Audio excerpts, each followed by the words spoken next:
오늘 말씀은 누가복음 11장 4절 말씀입니다.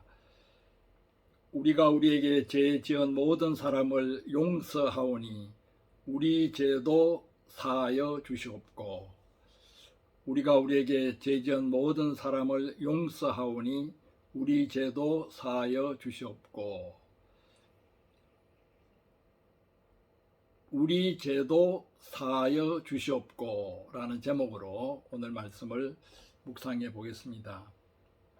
몇 주에 걸쳐서 누가복음에 기록되어 있는 주기도문을 배우고 있습니다. 주기도문에 대한 일반적인 해설을 공부하기보다는 이 기도가 예수님의 마음에 얼마나 사무쳤을까, 그 시대 배경과 사회 문제들을 염두에 두고 공부하고 있습니다. 예수님의 마음속으로 들어가 주기도문을 공부함으로써 그동안 피상적으로 알고 외워왔던 것보다는 더 깊고 새로운 의미들을 깨닫게 됩니다.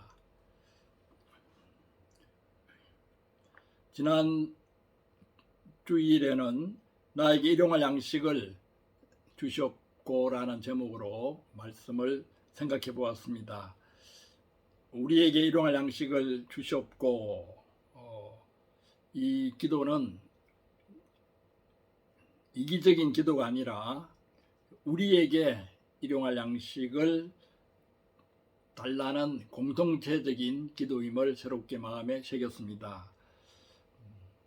그래서 이 기도는 우리가 날마다 일용할 양식을 나누게 하옵시고 라는 그러한 의미로 새롭게 다가왔습니다.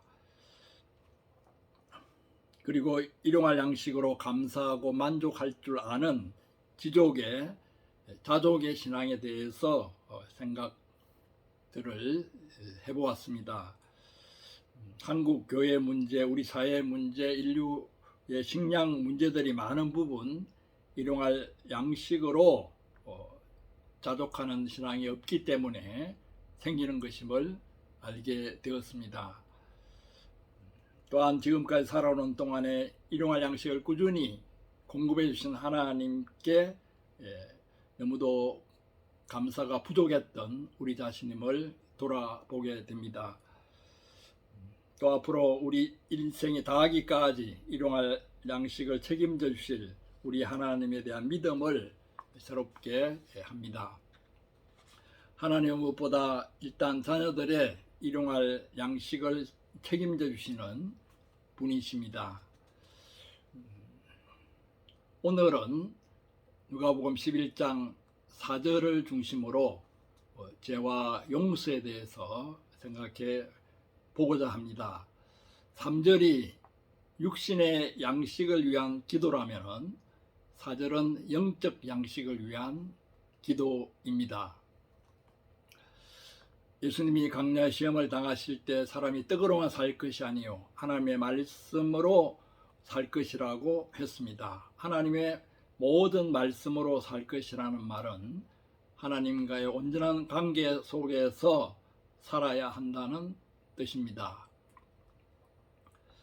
4절은 헬라어 원문으로 보면은 그 느낌이 사뭇 다릅니다. 원문에는 우리 죄를 사하여 주시옵소서라는 구절이 먼저 나옵니다. 그 다음에 우리가 우리에게 죄 지은 모든 사람을 용서하오니 라는 구절이 나옵니다. 그 두 구절 사이에 있는 접속사 가르 혹은 호서를 어떻게 해석하느냐에 하는 그런 문제가 있습니다.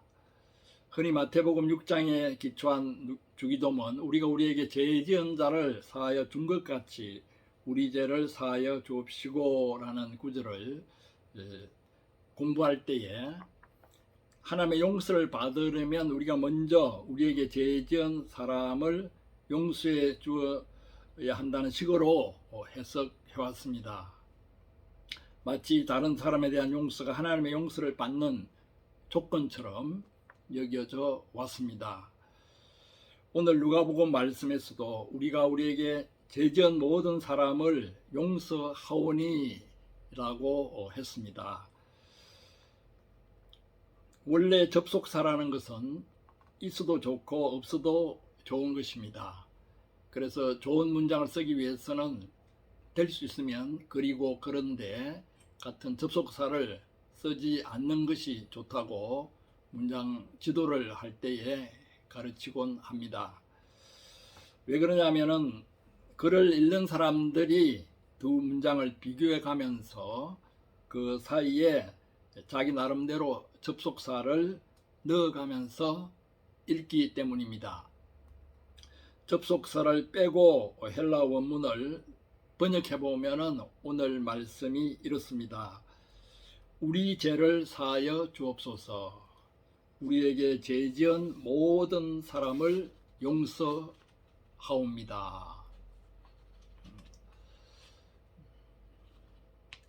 토시 우리도라고 하는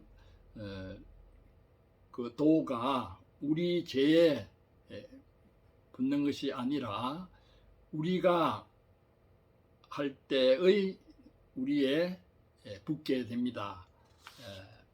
그러니까 성경 기록에는 우리도 우리 죄도 용서하여 주옵소서라고 되어 있지만은 원문을 따라서 직역을 하게 될 때는 우리 죄를 사하여 주옵소서. 우리도 우리에게 죄 지은 모든 사람을 용서합니다. 그 토시도의 위치가 달라지게 됩니다. 우리에게 죄 지은 모든 사람, 이때의 죄는 헬라어로 오페이레라고 되어 있습니다. 오페이레는 죄라는 의미가 1차적인 의미가 아니고 1차적인 의미는 빚입니다. 그리고 우리 죄를 사하여 주시고라고 할 때 그 죄는 하마르티아, 우리가 잘 알고 있는 헬라어 하마르티아입니다. 그러니까 똑같이 죄라고 번역되어 있지만은 그러나 헬라어로 보면은 우리에게 죄 지은 자라고 할 때는 빚이라는 의미의 오페이레가 쓰여 있고 우리 죄를 사하여 주옵소서 할 때 죄는 하마르티아라는 단어로 조금 뉘앙스가 다른 헬라어가 쓰이고 있습니다. 그래서 오늘 누가복음을 좀 더 정확하게 번역해 본다면 다음과 같습니다. 우리 죄를 사하여 주옵소서. 우리가 우리에게 빚진 자의 빚을 탕감해 주듯이 마태복음 기도문식으로 한다면 우리가 우리에게 빚진 자의 빚을 탕감해 주듯이 우리 죄를 사하여 주옵소서 라고 할 수 있겠습니다. 여기서 다른 사람의 빚을 탕감해 준다는 것은 하나님의 용서를 받기 위한 조건이 아니라 용서의 방식을 더욱 의미한다고 해석할 수 있습니다. 시골 교회에서 목사님이 어느 농부에게 대표 기도를 부탁했습니다. 한 번도 대표 기도를 해보지 않은 농부는 당황스러운 가운데 제사함의 은혜를 어떻게 표현할까 잠시 고민하다가 이렇게 기도했습니다. 하나님 아버지, 우리 죄를 하지 감자 껍데기 벗기듯이 홀라당 벗겨 주시옵소서. 아마 그때가 하지 감자를 수확하는 계절이었던 모양입니다. 하지 감자는 조그만 하지만 감자 중에서 가장 껍질이 잘 벗겨지는 감자입니다. 그 농부는 실제 농사 경험을 통해서 그것을 비유해서 제3의 은혜를 간구했습니다. 우리가 빚진 자의 빚을 탕감해 주듯이라는 이 문구도 바로 그 농부가 말한 하지 감자 껍데기 벗기듯이와 같은 똑같은 비유가 될 것입니다. 예수님 시대의 사람들이 참으로 가난하게 살았습니다. 한 끼 식사를 할 수 있으면 중산층에 속한다고 했습니다. 민중들이 얼마나 기하선상에서 헤매었는지 모릅니다. 예수님이 성전에 거기서 사람들이 어떻게 헌금을 하느냐 하는 것을 지켜본 적이 있습니다. 그때 부녀자들에 있는 11개의 헌금함에 어느 가부가 한 헌금함을 골라서 2렙돈을 넣었습니다. 그런데 그 동전 2개가 가부의 생활비 전부였습니다. 그러니 그 가부가 얼마나 가난하게 살았는지 알 수 있습니다. 그런 시대일수록 사람들이 빚에 의지해서 살아갈 수밖에 없습니다. 빚에는 이자가 따르고 금방 눈덩이처럼 불어납니다. 예수님의 비유 중에 빚진 자 이야기가 많이 나옵니다. 그 당시에 빚 문제가 얼마나 심각한 사회 문제였는가를 우리가 엿볼 수 있습니다. 다들 어렵게 살기 때문에 빌려준 자는 빚이 떼일까 싶어서 노심초사하고 빚진 자는 빚을 갚지 못해서 걱정이 태산 같습니다. 그런데 빚진 자가 도저히 빚을 갚을 수 없는 지경으로 떨어져 도망을 가거나 빌려준 자를 찾아가서 탕감해 달라고 호소합니다. 그때 빌려준 자의 반응이 여러 가지로 나올 수 있습니다. 빚진 자를 불쌍히 여기는 마음이 있는 사람은 빚을 탕감해 주겠다는 결정을 내리기도 합니다. 빚진 자가 빚을 갚을 능력이 있는데 빚을 탕감해 주는 사람은 없을 것입니다. 빚진 자가 갚을 능력이 도저히 없기 때문에 할 수 없이 탕감해 줍니다. 그러나 이 결정이 쉽게 내려지는 것은 아닙니다. 분노와 아끼는 마음과 억울함과 속았다는 생각과 세상 살맛이 없는 허무감까지 느끼게 됩니다. 이렇게 빚을 탕감해 주기까지는 많은 갈등과 아픔이 따릅니다.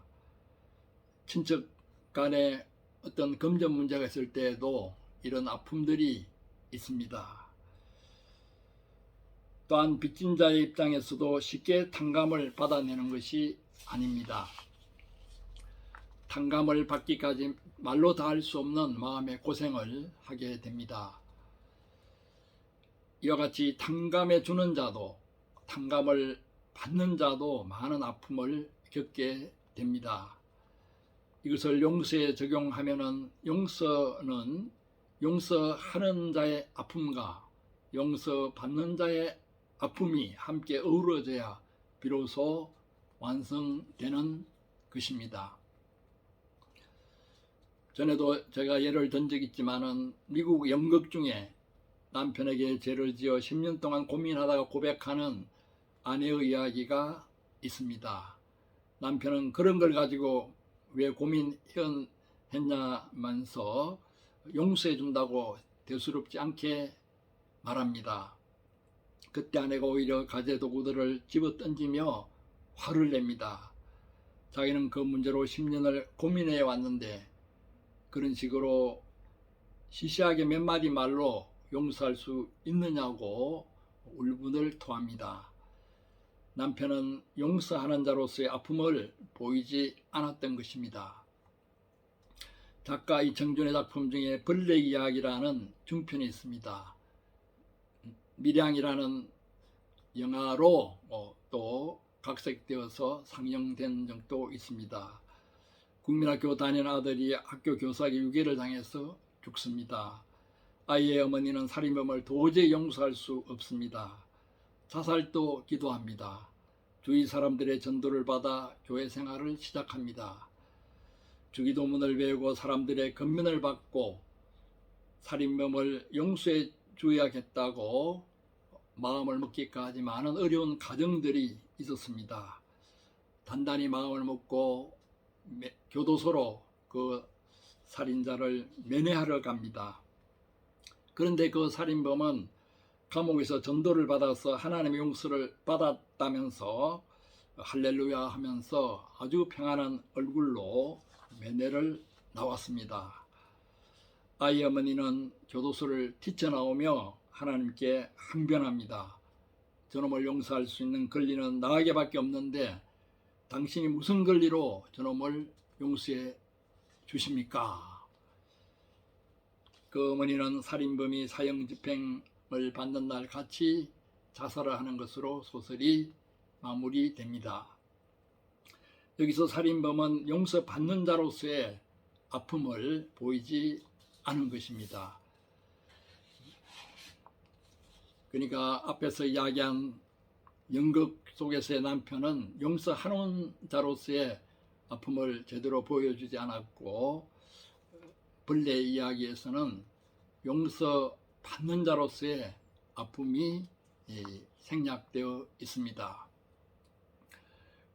우리가 우리에게 빚진 자의 빚을 탕감해 주듯이 우리 죄를 사하여 주옵시고, 이 4절 기절은 값싸게 용서를 구하는 기도가 아닙니다. 용서하는 자의 아픔과 용서받는 자의 아픔이 함께 진하게 깔려있는 기도입니다. 우리가 지은 죄는 하나님 앞에 엄청난 빚으로 쌓여 있습니다. 하지만 그 빚을 갚을 능력이 도저히 없습니다. 처음에는 갚을 능력이 있는 것처럼 선한 말도 해보고 신앙생활도 열심히 해보지만은 결국 우리 자신 속에는 빚을 갚을 능력이 없을 뿐만 아니라 빚을 갚고자 하는 소원이나 염치도 없다는 것을 알게 됩니다.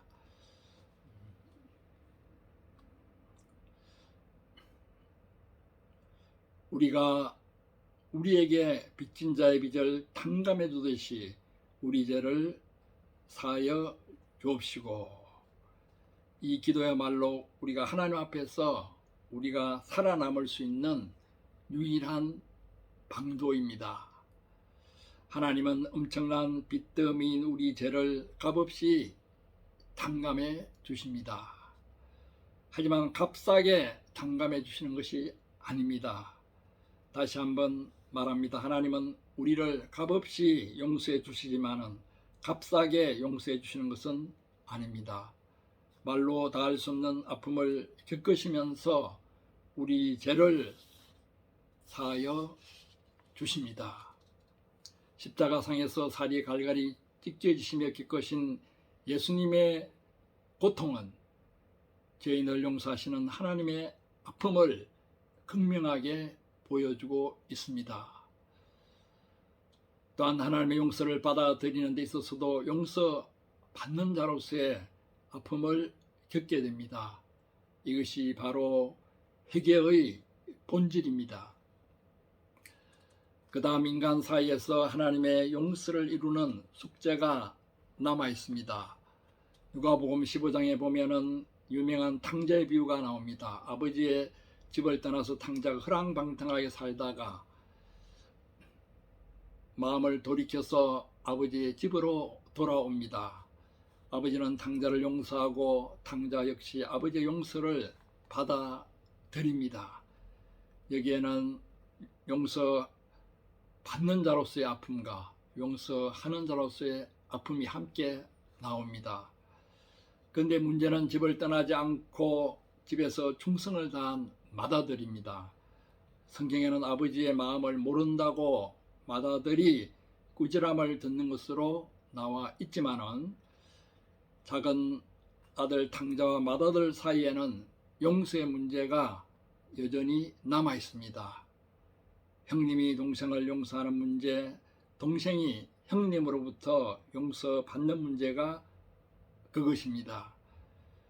동생과 아버지의 관계가 회복된 것하고는 또 다른 차원의 문제입니다. 이청준의 벌레 이야기에서 살인범이 하나님의 용서를 받는 것과 아이 어머니로부터 용서를 받는 것은 서로 다른 차원의 문제입니다. 나사렛 사도 교파에 속하는 어느 전도자는 일생의 반을 강도로 살았고, 일생의 반은 자기가 강도질한 사람들을 일일이 찾아가서 보상해 주는 것으로 보냈습니다. 그는 하나님의 용서를 받았다고 사람들의 용서는 받지 않아도 되는 양 모른 체 하지 않았습니다. 하나님의 용서를 받는 회개의 아픔을 치른 후에 사람들의 용서를 받는 처절한 아픔을 일생을 통해서 겪어냈습니다. 말하자면 그는 용서하시는 하나님의 아픔 속에 일생 동안 머물러 있었다고 할 수 있습니다. 그리고 하나님의 용서를 받은 자로서 나에게 피해 상처를 준 사람들을 용서하는 문제가 또 있습니다. 용서의 심리학에 대해 빼어난 통찰력을 보여준 루이스 스미스라는 분은 용서와 망각이라는 책에서 용서에는 4가지 단계가 있다고 했습니다. 상처, 미움, 치유, 재결합. 상처, 미움, 치유, 재결합. 이 용서의 4단계에 대해서 잘 쓰고 있습니다. 다른 사람에게서 부당하게 상처를 받는 그 순간부터 우리는 원하든 원치 않든 용서의 첫째 단계에 들어갑니다. 그러한 상처는 도저히 기억 속에서 지울 수 없습니다. 상처의 분화구에서 끊임없이 미움의 용암이 솟구쳐 올라서 내 삶 전체를 뒤덮어 버립니다. 스미스의 글에 의하면 용서는 일종의 개종과도 같습니다. 개종은 과거에 대한 새로운 해석입니다.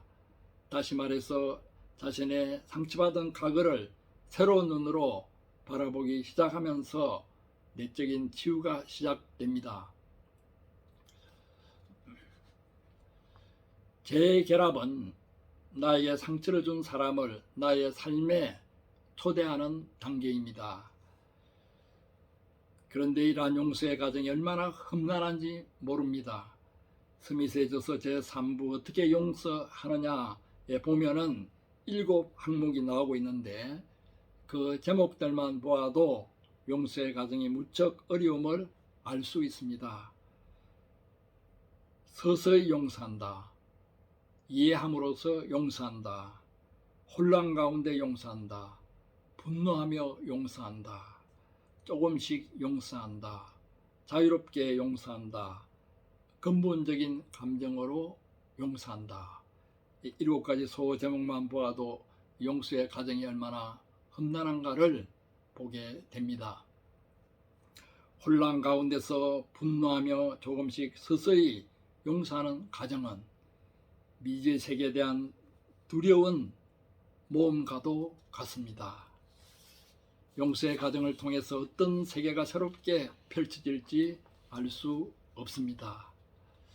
아내가 남편을, 남편이 아내를 용서하는 과정에서도 예상치 못했던 하나님의 놀라운 섭리가 펼쳐지기도 합니다. 코리 텐붐이라고 하는 여사가 소녀 시절 나치 수용소에서 같이 온갖 수치를 당했습니다.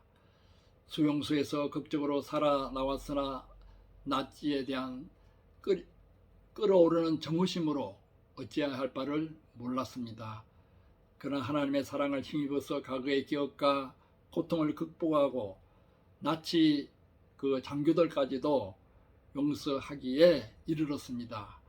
코리 텐붐 여사는 유럽 전역을 다니며 용서의 위대한 힘에 대해서 간증하고 설교했습니다. 또한 아우슈비츠 그 수용소에서 겪었던 일들을 생생히 증언했습니다. 어느 일요일 그는 무니히라는 지역에서 독일 사람들에게 용서에 대해서 설교했습니다. 설교가 끝나자 한 남자가 다가와서 그녀에게 손을 내밀며 악수를 청했습니다. 코리 텐붐 여사는 그 남자를 똑똑히 기억하고 있었습니다. 그 남자는 수용소에서 코리 텐붐을 비롯한 여자들을 벌거벗겨 놓고 희롱하던 나치 장교였습니다. 고리템범 여사는 방금 용서에 대해서 설교했지만은 꼼짝을 할 수 없었습니다. 지금까지 자기가 설교한 내용이 다 거짓이었단 말인가? 그녀는 순간적으로 하나님께 기도했습니다. 주님, 이 사람을 도저히 용서할 수 없습니다. 이 사람을 용서할 수 없는 저를 용서해 주십시오.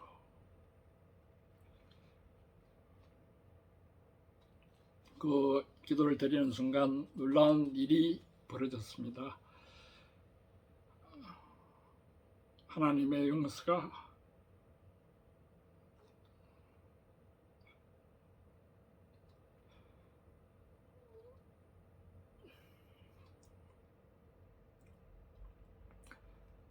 고리템범 여사의 영혼 가득히 밀려왔습니다.